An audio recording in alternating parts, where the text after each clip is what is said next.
He could make all of Hollywood believe he was the perfect gentleman. But I knew who he was when the lights were off. Those were the last words Marion Marshall spoke before taking her final breath in her small Los Angeles apartment in 2018. And they were meant for no one else but Robert Wagner, the man once adored by the world, and the same man she once called the only love of my life and my greatest mistake. No one expected that before closing her eyes forever, Marion would choose to break the wall of silence she had kept for more than half a century. She called a trusted journalist to her bedside, sighed, and said softly, "There are truths I once thought I'd take to my grave, but perhaps I owe that to Natalie." From that moment, the story long buried began to surface, the nights filled with fear, the looks that left her breathless, and even in the words that years later would sound like a prophecy of a mysterious death. Why did Marion Marshall, a woman once celebrated by all of Hollywood, decide to reveal everything only when death was near? What truth was so heavy that it kept her from peace until her final day? Let's find out. Marion once said in a voice as rough as the wind brushing through the old window frame of her Los Angeles apartment, "He never loved anyone. He only loved his own image." The man she was talking about was Robert Wagner, the golden boy of 1950s Hollywood, the man who made millions of women swoon with his confident eyes and gentlemanly smile. But to Marion, that light was nothing more than a perfect mask hiding an empty soul. Since 1957, when the name Robert Wagner was plastered across cinema marquees, Hollywood believed it was witnessing a fairy tale romance between the handsome leading man and the beautiful actress Marion Marshall.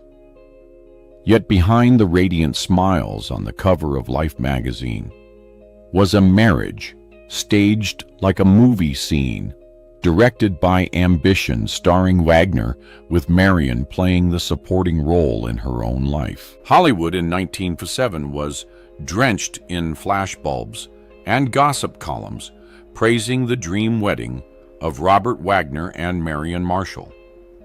The ceremony took place at the Beverly Hills Hotel, where photographers crowded to capture every detail from the first kiss after the vows to the thin veil fluttering over Marion's face in the warm California breeze. From the outside, it was perfect. But from the very moment Wagner took her hand and led her down the hotel steps, Marion knew he was acting. He smiled precisely at the right camera angle, adjusted his cufflinks, and whispered, "Smile, darling, people are watching." It seemed like a casual remark, but it became a refrain that followed Marion through every day of their marriage. She once confided to her close friend, actress Mitzi Gaynor, "He looks in the mirror before he kisses me. He's not looking at me, he's looking at himself." In every photoplay photo, Wagner rested a hand gently on her shoulder, his smile warm, his eyes tender. But once the lights went out, he would grow silent frighteningly. There were nights when Marion woke up to see him sitting on the sofa, eyes fixed on nothing, a cigarette burning between his fingers. When she asked what he was thinking, he only replied, "I'm working on my next role." Eventually, Marion realized that even inside her own home, Robert was a character, not a man. To the public, they were Fox Studios' golden couple. But to Marion, their love had no warmth. "He never held my hand in public unless there was a camera," she said. It sounded exaggerated, but Even photographers of that era confirmed it. Wagner always kept a half-step distance from his wife when there wasn't a lens pointed at them, as if afraid to smudge his carefully composed image. Crew members at Fox recalled that in 1958, during the release of A Kiss Before Dying, Wagner spent hours in front of the mirror rehearsing his smile and his best profile. When Marion asked, "Are you preparing for the premiere?" he answered, "No, I'm preparing to be remembered." That was when she realized he didn't need love. He needed admiration. At elite Hollywood parties in Bel Air, Marion stood quietly beside her husband, watching him charm everyone around him. Robert could talk to 3 people at once, his smile never fading, always turning instinctively toward the nearest flash of light. Each time it happened, Marion said, "I felt like I was living next to a photograph, not a man." Before Marion Wagner had been deeply in love with Natalie Wood, the American sweetheart of Rebel Without a Cause. When he married Marion, he had never escaped Natalie's shadow. On the vanity in their bedroom, Wagner still kept a framed photo of her, calling it a beautiful piece of movie history. Marion said nothing, she just turned away and cried that night. "I knew I could never compete with the past," she confessed years later. "I was only there to fill the space she left behind." In 1960, they moved into a grand house in Coldwater Canyon. The mansion was spacious, but cold. Mirrors lined the walls, making Marion feel as if a third person was always in the room. Every morning, Wagner spent long minutes in front of those mirrors, combing his hair, adjusting his tie, and smiling a smile that was never meant for her. Once, Marion joked, "What will you do if the mirror breaks one day?" He replied, voice like ice, "I'll buy a new one." To the world, they remained the perfect couple. They graced the cover of Look magazine, attended Oscar parties, and posed alongside Hollywood's brightest stars. But behind closed doors, Wagner always walked ahead, leaving Marion a few steps behind. "I felt like his shadow," she said in an unpublished 2017 interview. And shadows are never meant to be seen in the light.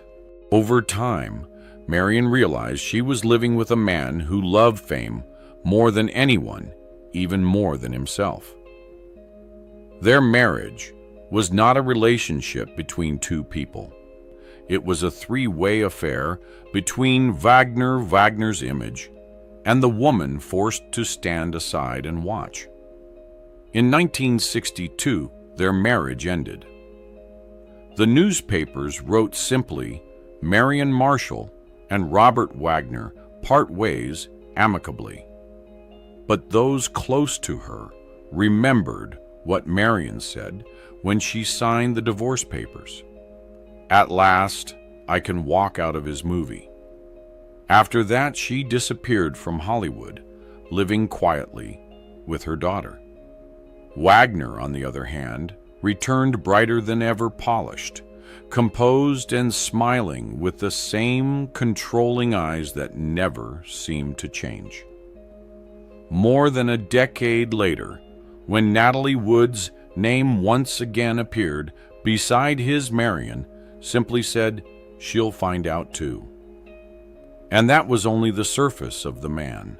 Behind the perfect mask, Robert Wagner carried something far more frightening, a possessive instinct. People say Robert Wagner had hypnotic eyes. But to Marion Marshall, those eyes were not the magic of love. They were invisible chains that bound her life throughout their marriage. Los Angeles, summer 1960. That night, they attended a party on Sunset Boulevard where Hollywood greats gathered: Tony Curtis Debbie Reynolds, even director Vincente Minnelli. Warm, golden light washed over champagne glasses, jazz drifted. Everyone laughed brightly. Marion wore a silver silk dress, hair in soft waves, every inch a dreamlike star. But only minutes after she smiled back at a greeting from an old co-star, leading man, Jeffrey Hunter, Robert stepped in. The smile stayed on his face, yet his hand clamped her wrist so tightly she startled. He leaned to her ear, voice low enough for only two to hear. "Don't make me remind you again about looking other men in the eye." He finished speaking, kept the polite smile for everyone around them, then pulled Marion away. Out at the car, she sat in silence. Neon signs cast light across her face, mixing with tears. Her close friend Mitzi came into the parking lot and found Marion bowing her head, crying without a sound. No shouting, no argument, only a suffocating, heavy silence. Marion would later say, "He never yells, he just looks. That look makes me unable to breathe." Whenever she went out without telling him first, he would be waiting at the door, eyes cold and still as a lake, with a storm of anger roiling underneath. "Who did you go out with?" he'd ask, not loudly, but each word cut. If Marion hesitated, he would go quiet for hours, pacing the room, lighting a cigarette, and stubbing it out halfway, the smoke hanging around him like a thick mist. The Coldwater Canyon mansion, once a dream home, gradually became a place where Marion felt confined. Wagner disliked her going out alone, didn't want her to keep acting, and forbade her from seeing former male co-stars. "Hollywood isn't for married women," he said. Marion nodded, knowing perfectly well it was just another way of saying, "I don't want anyone else looking at you." Once after, Marion accepted a shoot for Modern Screen. Just a simple fashion promotion. Wagner arrived on set earlier than expected. While the photographer adjusted her pose, Robert stood in a corner, eyes like ice. When the session ended, Marion heard him tell the photographer quietly, "Whichever shots you think she looks best in, burn them." No one laughed. No one asked a question. Those photos, of course, never appeared. More and more, Marion felt she was no longer a wife, but an object, an ornament in Robert Wagner's flawless world. He arranged her schedule, chose her clothes whenever they went out, even decided who was allowed to call the house. When the phone rang and Marion picked up, he stood beside her listening. Afterward, he'd ask, "Who was that?" not out of curiosity, but as an inspection. Wagner's control was subtle. He rarely showed anger openly. He spoke softly, lightly, as a breeze, in a tone that discouraged resistance. A former housekeeper recalled Mrs. Marion always smiled when he was home, but when he went out, she'd sit dazed for hours. In 1961, Marion had a chance to return to the screen with a supporting role in All Hands on Deck, when he heard Wagner was silent the entire evening. Near midnight, he came into the room, set her script on the table, and said, "If you want to be an actress, don't be my wife." The next morning, Marion called the director to say she was ill. The role went to someone else, and she never returned to film again. At parties, Wagner still played the model husband, smiling, pouring drinks, resting a gentle arm around her, as if in an advertisement. But if anyone's hand lingered on her arm, a second too long, his smile faltered. Afterward, when the door closed, Marion heard the familiar exchange. "Why did you look at him like that? I didn't look at anyone."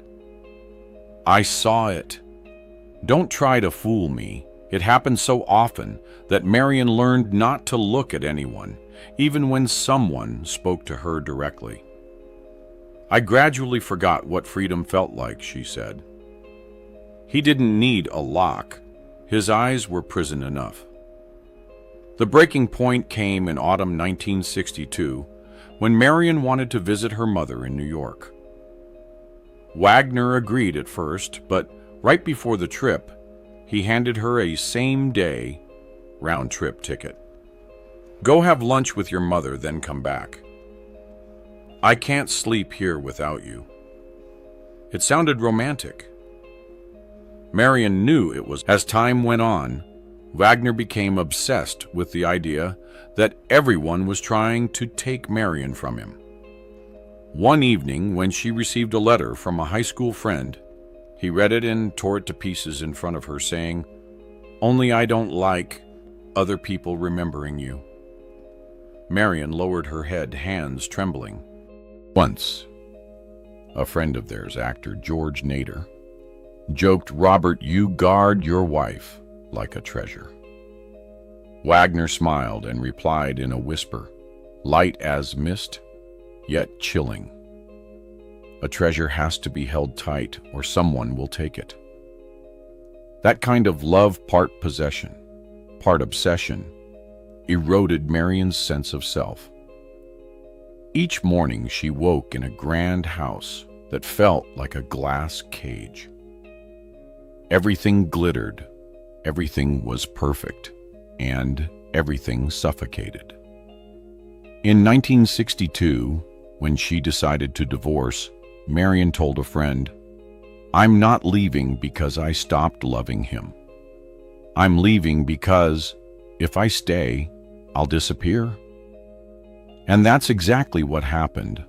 After the marriage, Marion all but vanished from Hollywood. Robert did not.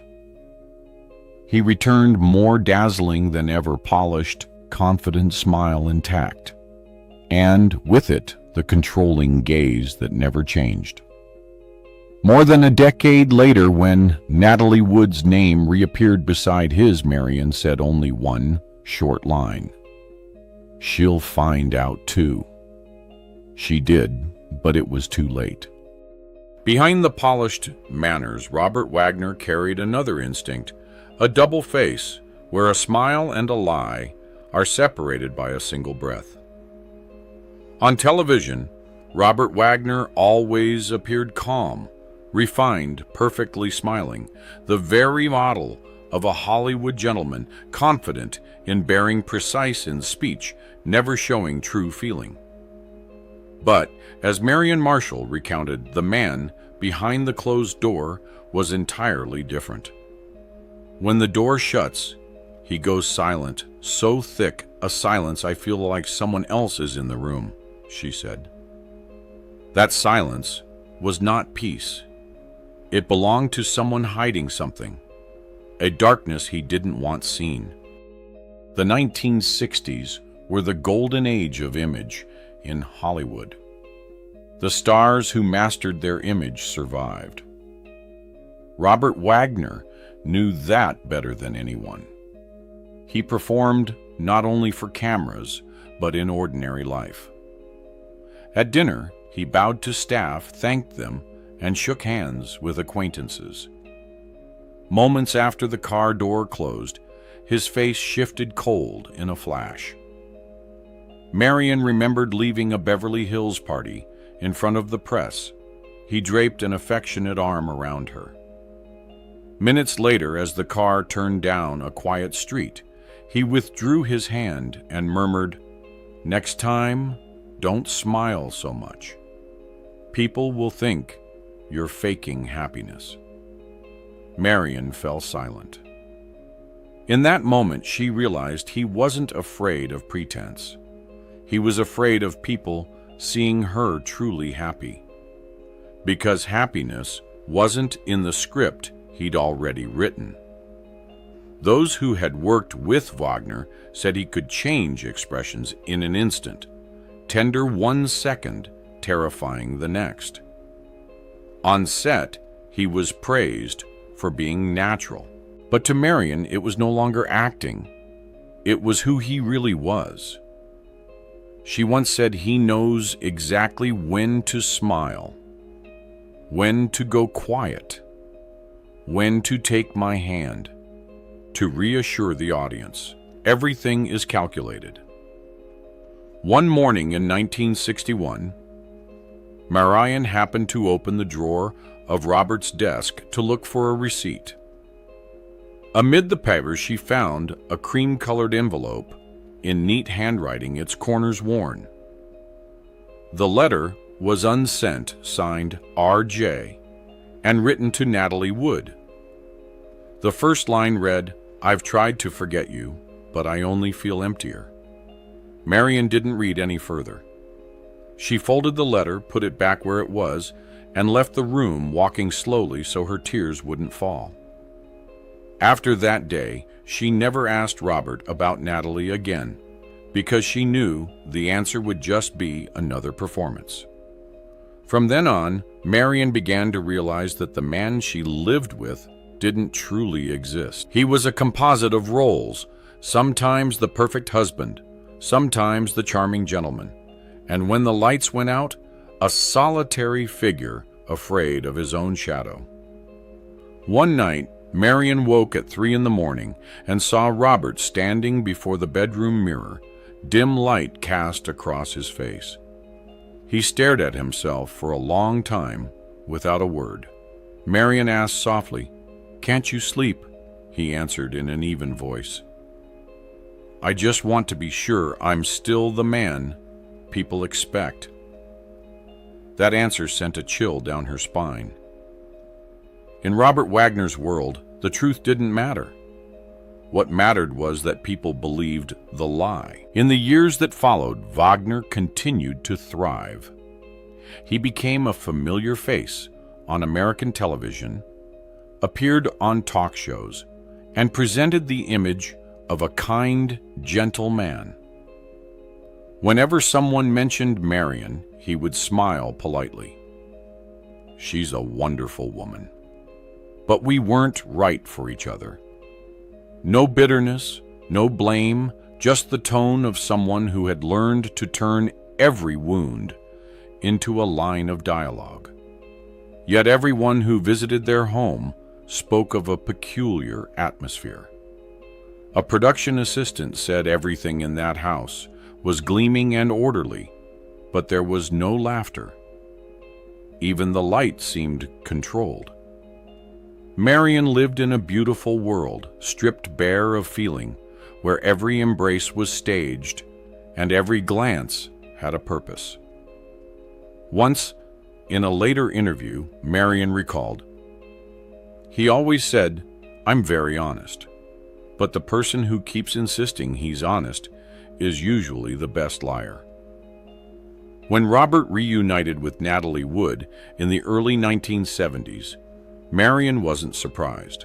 She knew that sooner or later, that unfinished role would be performed again.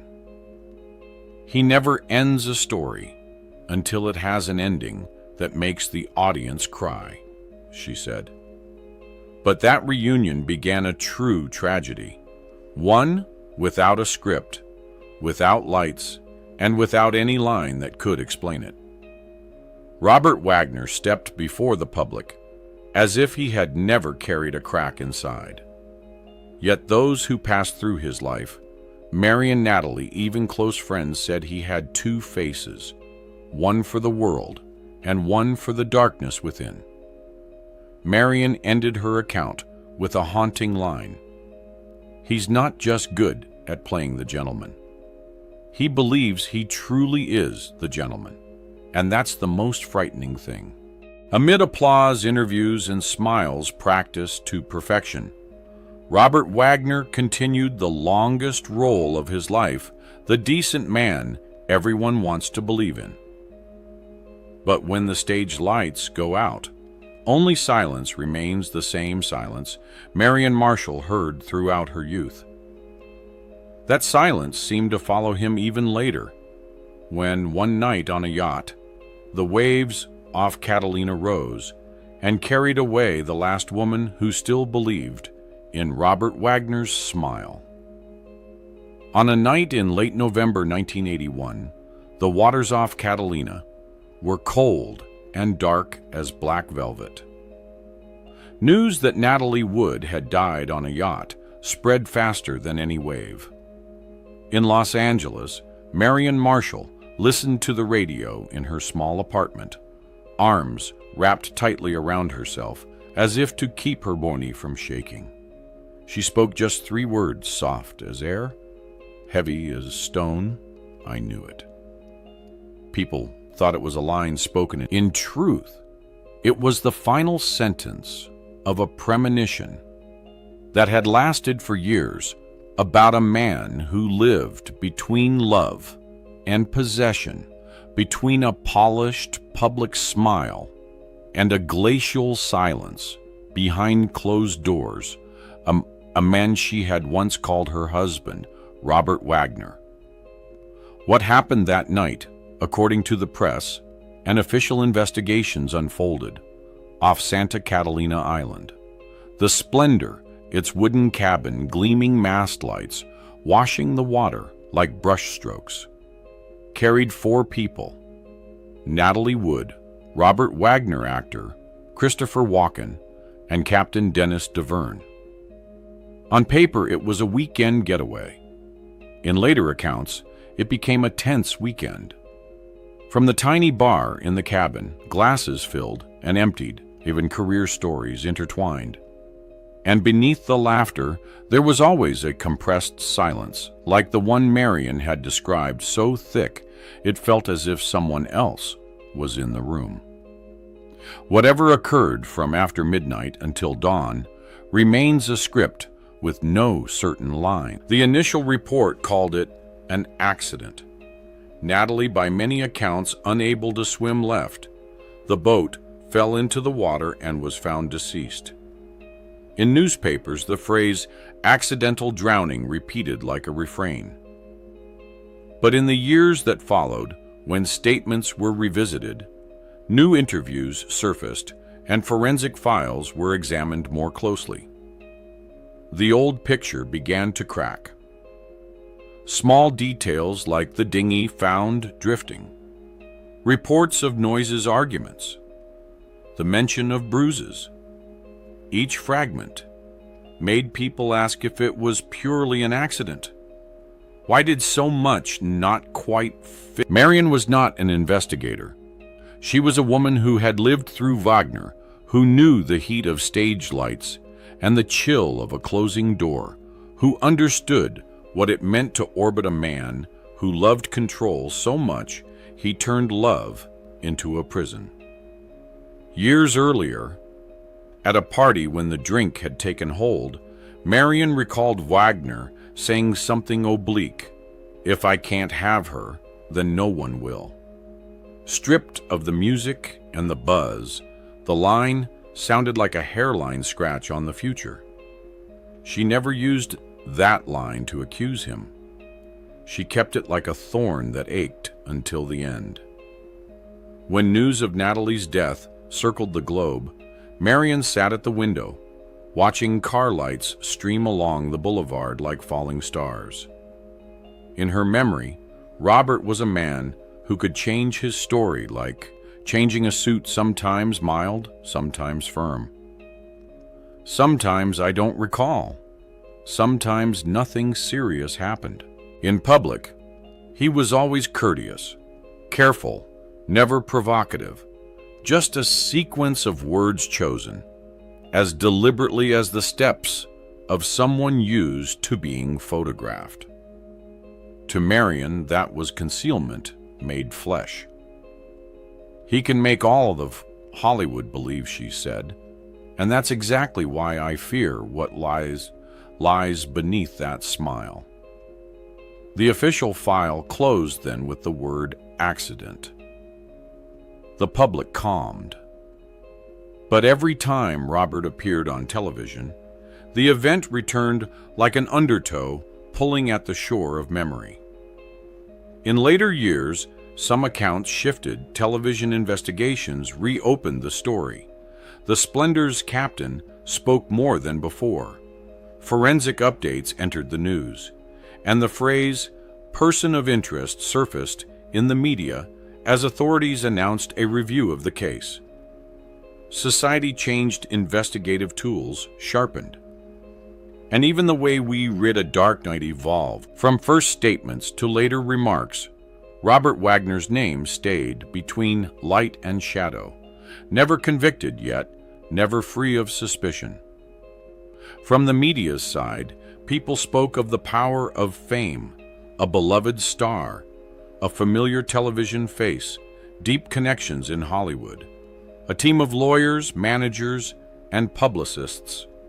Like a soft fence, you can't see but feel when you touch it. Such fences don't necessarily bend the truth, but they can slow it, send the story in circles, turn public doubt into fatigue.